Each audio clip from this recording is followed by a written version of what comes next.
Hamas के commander Yahya Sinwar ने Israel को फिर से डरा दिया है। सिनवार ने इजरायल की भाषा में ऐसी बात कह दी कि बेंयामिन नेतन्याहू बहुत टेंशन में है। दरअसल बंधकों की रिहाई के बाद अब कहा जा रहा है कि हमास ने इजरायल के सिर्फ 60 बंधक ही नहीं छोड़े बल्कि इजरायल को 60 बार हरा भी दिया है।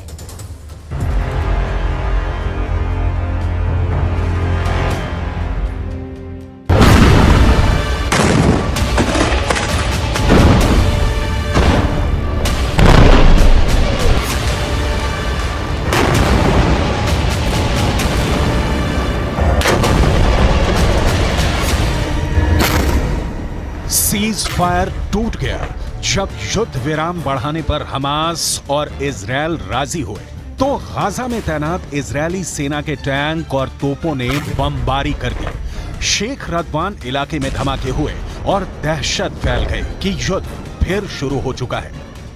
इजरायल फिर टनों टन बम गाजा पर गिराएगा, फिर इमारतें ढहती जाएंगी और हजारों लाशों को मलबे से निकालने का काम फिर शुरू हो जाएगा, जिसमें बच्चे होंगे, महिलाएं होंगी, बुजुर्ग भी होंगे, क्योंकि नेतन्याहू तो पहले ही कह चुके हैं कि जब तक हमास बाकी है, युद्ध बाकी है और गाजा की तबाही जारी रहेगी।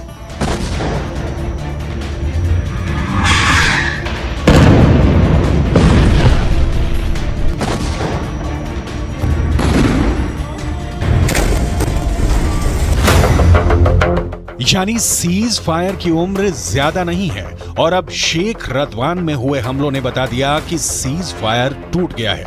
युद्ध फिर शुरू होगा और हमास इस बार बिल्कुल नहीं बचेगा।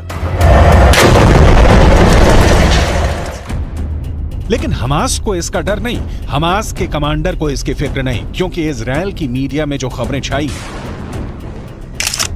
उसने याह्या सिनवार का खौफ एक बार फिर पूरे इजरायल में फैला दिया है। क्योंकि याह्या सिनवार को लेकर जो खबर आई है वो वाकई बहुत चौंकाने वाली है।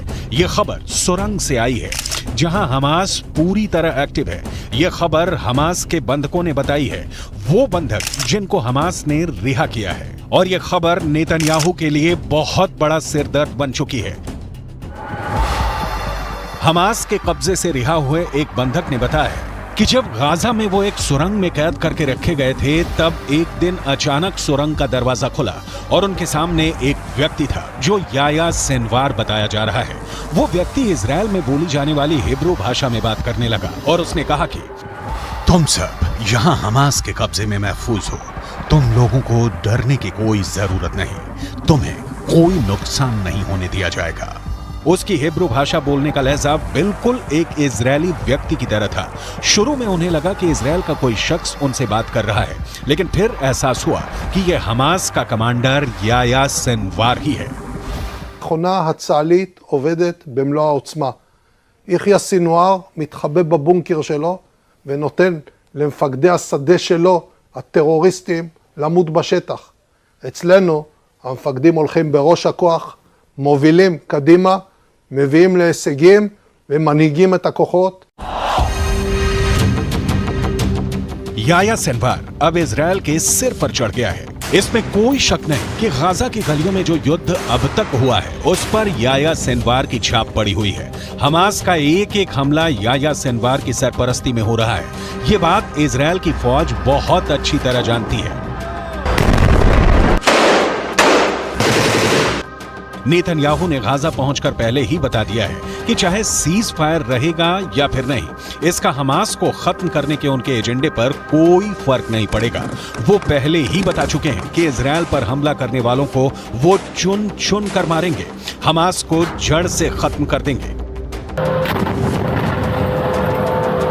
צהריים הלוחמים הגיבורים שלנו. אנחנו עושים כל מאמץ להחזיר את חטופינו ובסופו של דבר נחזיר את כולם. יש לנו 3 יעדים במלחמה הזאת. לחסל את החמאס, להחזיר את כל חטופינו ולהבטיח שעזה לא תחזור להיות קיום למדינת ישראל. ואני פה להגיד לחברים כאן, ללוחמים כאן, שאומרים לי את אותם הדברים ואני חוזר ואומר את זה לכם אזרחי ישראל. אנחנו ממשיכים עד הסוף, עד הניצחון. שום דבר לא יעצור אותנו.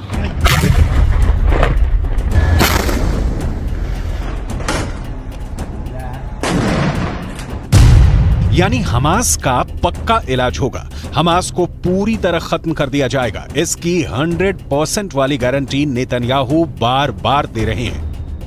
गाजा में सीज फायर करके इजरायल को वक्त मिला, उसकी सेना को वक्त मिला, हमास को भी वक्त मिला। दोनों तरफ अपनी ताकत को फिर से जुटाने का काम हुआ होगा ताकि युद्ध के अगले चरण को और खतरनाक बनाया जाए। लेकिन इन सबके बीच सबसे बड़ा चैलेंज याह्या सिनवार बन चुका है। याह्या सिनवार जब तक जिंदा है, नेतन्याहू जीत का दावा नहीं कर सकते। नेतन्याहू को जब से पता चला है कि याह्या सिनवार सुरंगों में घूम रहा है और बंधकों से मुलाकात करके उनसे सीधे बात कर रहा है, तब से नेतन्याहू की बेचैनी बढ़ गई है। इसका मतलब साफ है कि याह्या सिनवार जिंदा है। याह्या सिनवार युद्ध को कंट्रोल कर रहा है। याह्या सिनवार बता रहा है कि इजरायल का एक एक बंधक उसके रहमो करम पर जिंदा है। यही बात इजरायल को बहुत परेशान कर रही है।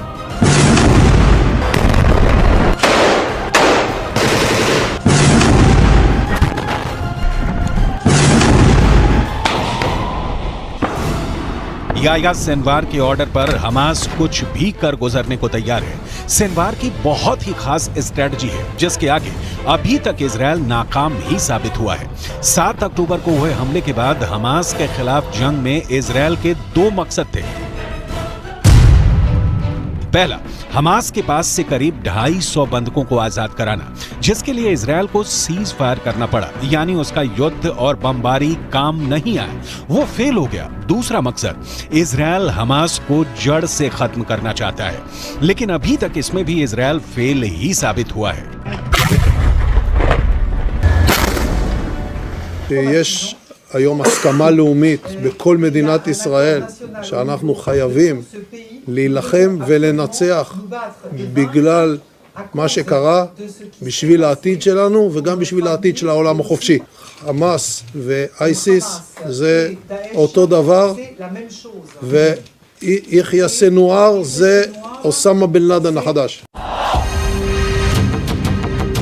इसमें कोई शक नहीं कि याह्या सिनवार ही 7 अक्टूबर को हुए हमास के हमले का मास्टरमाइंड है। उसी ने साजिश रची, उसी ने टारगेट चुना और अब वही गाजा से सब कुछ कंट्रोल कर रहा है। गाजा की गलियों में जो युद्ध हुआ है या हो रहा है, उसने इजरायल को भी बड़े झटके दिए हैं, लेकिन नेतन्याहू अपने फैसले पर कायम है।